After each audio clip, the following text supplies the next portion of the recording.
The movie begins with a Japanese United Nations unit stationed in Southeast Asia.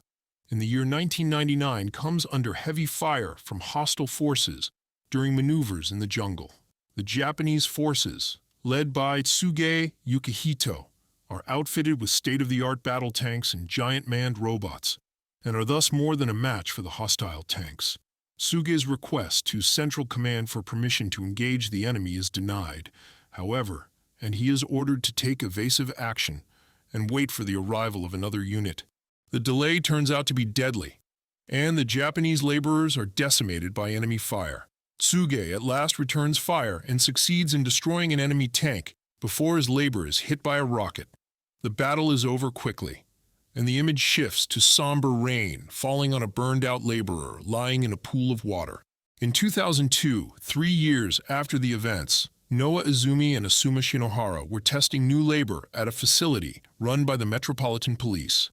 She checks the details and tells him the visuals are okay. Asuma tells her they're not playing games.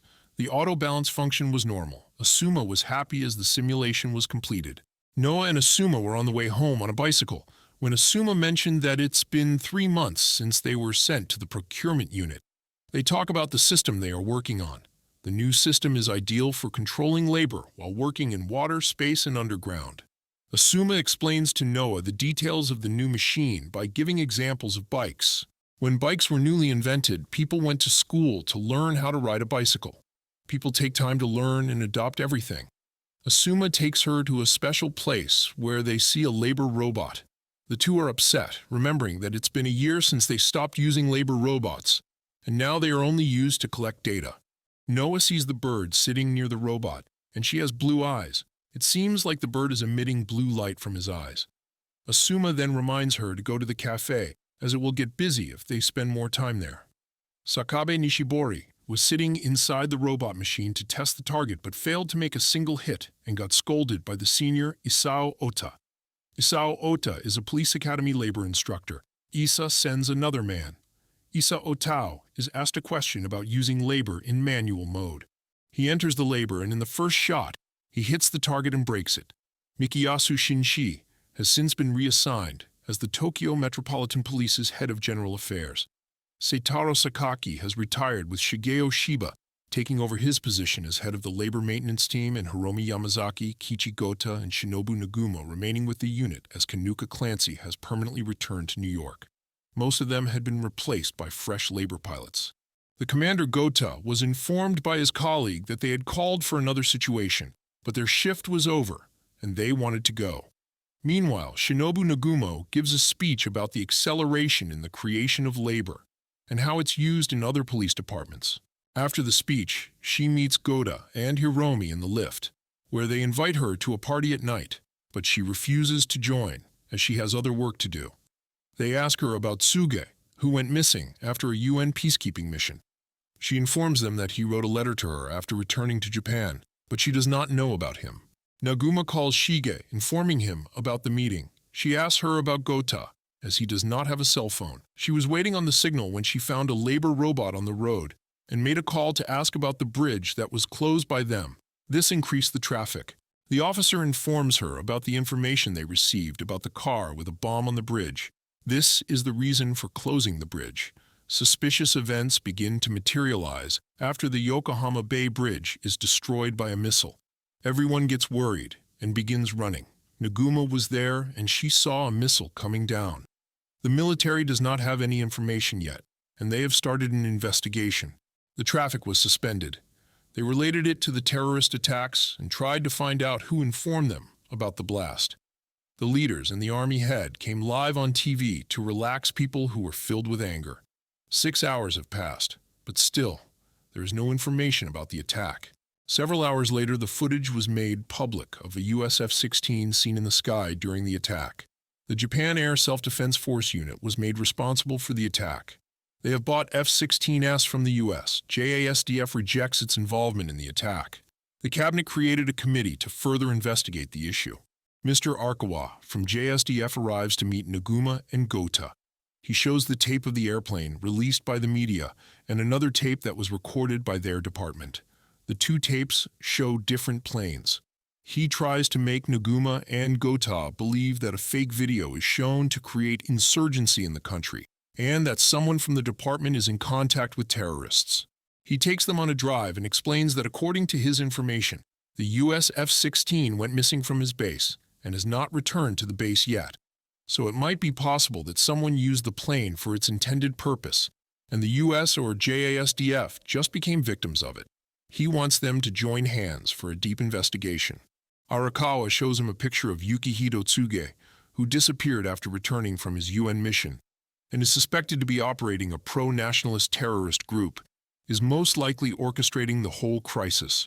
Arakawa suggests that he is either attempting a coup d'etat to start a civil war, or merely seeking to recreate the situation he was put into during his mission in Southeast Asia to give government officials a taste of real war. However, Gota asks him to make the information public, but Arakawa explains, the government and cabinet do not want to make it public because they have no hard proof, and it will become a scandal that the government and security agencies cannot handle. It will push the government towards martial law. Suddenly, Arakawa gets the message that 3 F-16 fighter jets from Japan Air Base are seen moving. Protests at various JSDF bases take place as a means of conveying their denial of the bridge attack. The idea that the attack on the bridge was launched by an American plane seems to dissolve when 3 Japanese fighter jets appear on radar headed for Tokyo from an SDF airbase. The securities were on high alert, and the JASDF denied having any information regarding sending the planes towards Tokyo airspace. All international flights were delayed. At the last moment, the plane disappears. The attack, however, turns out to be the result of someone hacking into Japan's defense computer to create a phantom attack sequence. The blame for the incident ultimately falls on America. Arakawa explains that since Japan's budget for defense computers was cut, it was necessary to borrow technology from the United States, which has jeopardized the safety of the system by leaving it open to hackers throughout the world. Arakawa and Gota regarding the SDF police standoff. Gota suggests that Tsuga's group seems to be trying to start a war. Arakawa replies that the war has already begun and that the question now is how it will end. Gota boards a boat, and Arakawa sees him off the shore. On the way, Gota thinks that he has never seen war since he was born, but still, there is no peace.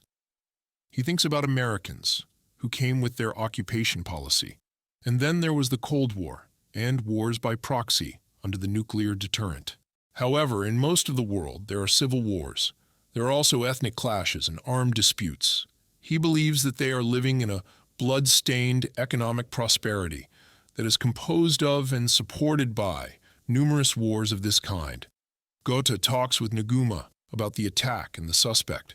The situation of the bridge attack has not stabilized yet. He has learned that security head Fuchu ordered planes to shoot planes when they were headed for Tokyo from Misawa base. They are trying to figure out Tsuge's power. Suspicion and tension between the Japanese police and the SDF continue to increase, and the two sides position themselves in preparation for an armed confrontation. Martial law is declared, and tanks and infantry are sent to occupy Tokyo. In the meantime, the majority of government officials are depicted as utterly incompetent and incapable of dealing with the situation without causing a civil war. The U.S. is also threatening to intervene at this point and occupy Japan if the situation is not brought under control. SV2 headquarters are on high alert for the situation. People are scared for their lives, seeing the situation getting worse. The man who was Gota's assistant talks to him about the details of the security department and then enters the security building and steals the CD, which contains important information. He finds another man entering the building and attacks them.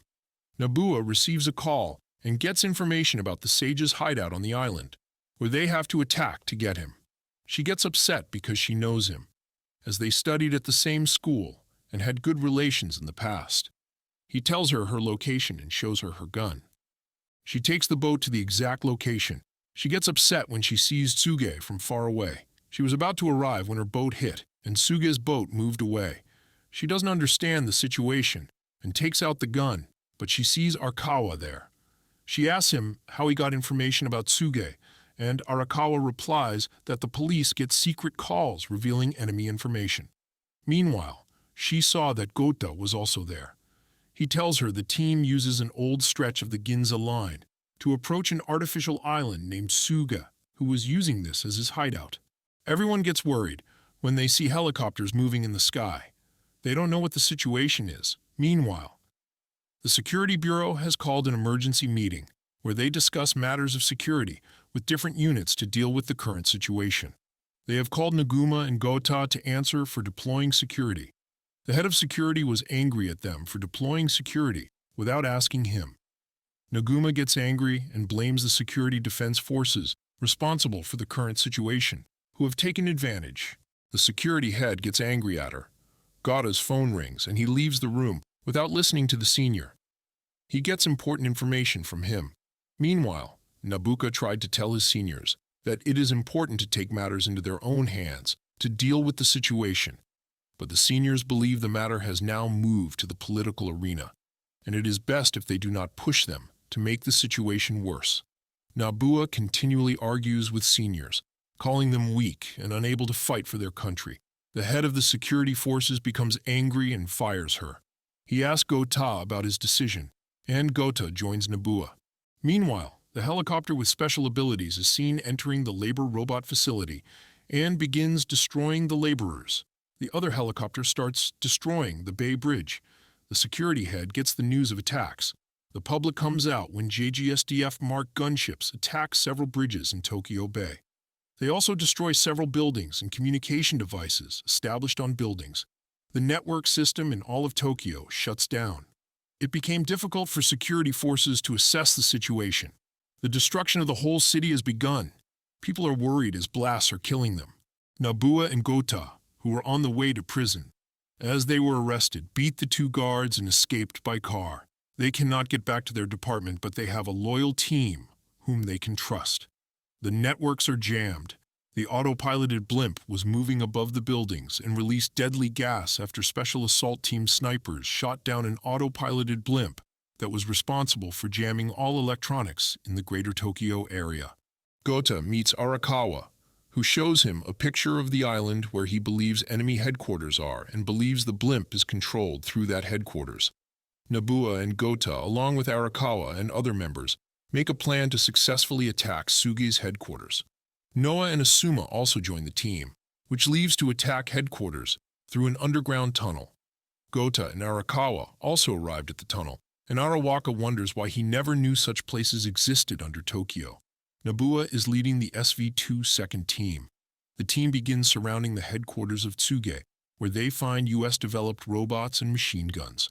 The SV2 laborers fight with those robots and destroy them. Gota also takes care of things on his end by facilitating the arrest of Shigeki Arakawa, a GSDF intelligence agent, because he was also involved in illegal stuff. That was also the cause of the deterioration of the country's peace. He worked with Tsuge before his disappearance, after a fierce fight inside the artificial island's tunnel, which results in flooding. The team evacuates the tunnel, while Nagumo breaks through to finally arrest Tsuge. She talks with him, reminding him of his last letter, where he talked about dividing the country and families against each other. While arresting him, she has always loved him since their school days.